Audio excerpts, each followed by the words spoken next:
You know, it seems like from the moment we could stack one stone on top of another, we've had this urge, right? This deep need to build things that defy time. We've always wanted to leave our mark, to create something that says we were here long after we're gone.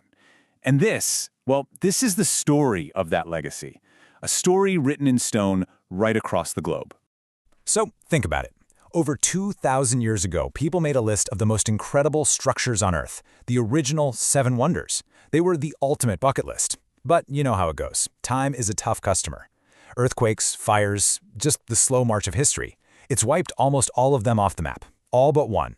The fact that one of them is still standing is honestly incredible, but it also makes you ask a really interesting question. In all the time since that original list was made, what else have we done? What have we built to stand alongside it? Let's dive in and find out. Okay, so one of the biggest reasons we build these massive things has always been faith. The desire to connect with something bigger than ourselves. These aren't just buildings, they're basically prayers made solid. First up, I want you to forget everything you think you know about construction. Because in Ethiopia, there are 11 churches that were built in reverse. I'm serious. They weren't built up, they were carved down, straight into the solid volcanic rock. It's this incredible underground city of faith, all linked by tunnels, designed to be a new holy land right there on Earth. Okay, here's a number for you. 400 feet. Just try to picture that. That's like a 40-story skyscraper. Imagine an open space inside reaching that high. Now, what if I told you it wasn't some modern tower, but a sacred space built centuries ago? Well, that's the height inside St. Peter's Basilica in Rome. To really wrap your head around that, get this. You could fit the entire Statue of Liberty, from our base to the top of our torch, right inside that dome and still have room to spare. It's just this mind-blowing achievement of engineering, pushing the absolute limits of what people thought was even possible. And that's what's so amazing, right? You have these two completely different ideas of a holy place. One goes deep into the earth, a hidden sanctuary. The other soars up to the sky, a beacon for the whole world to see. It just goes to show you there's more than one way to build something divine. Now, this wasn't just happening in one part of the world. Nope. Over in 9th century Indonesia, something even bigger was happening. Borobudur. We're talking 2 million blocks of stone making up the world's largest Buddhist temple. And it's not just a building, it's designed as a journey. As you climb up, you're literally walking the path to enlightenment.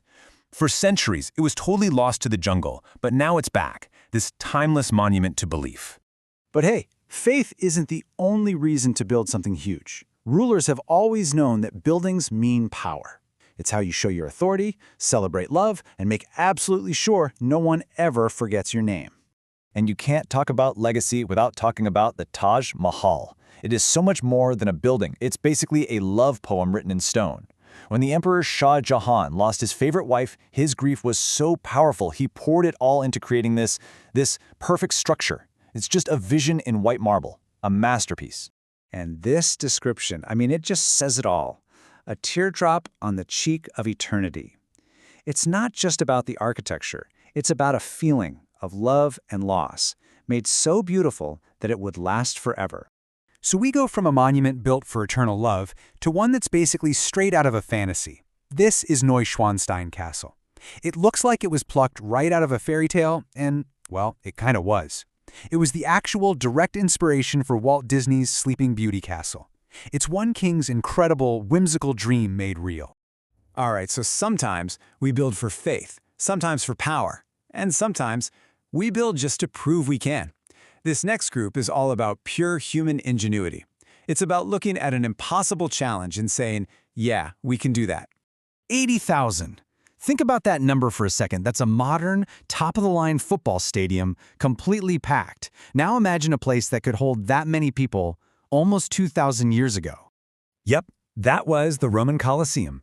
80,000 people could cram in there to watch everything from gladiator fights to, and this is my favorite part, actual mock naval battles. They would flood the whole arena floor. It's just an absolute symbol of the Roman Empire's power and sheer genius. Okay, so we've seen a massive stadium, but now let's zoom way, way out to a structure so big it's hard to even comprehend, the Great Wall of China. It is, by far, the longest thing ever built by humans. And to really get a sense of its scale, if you wanted to walk the entire thing, it would take you about a year and a half. Just unbelievable persistence.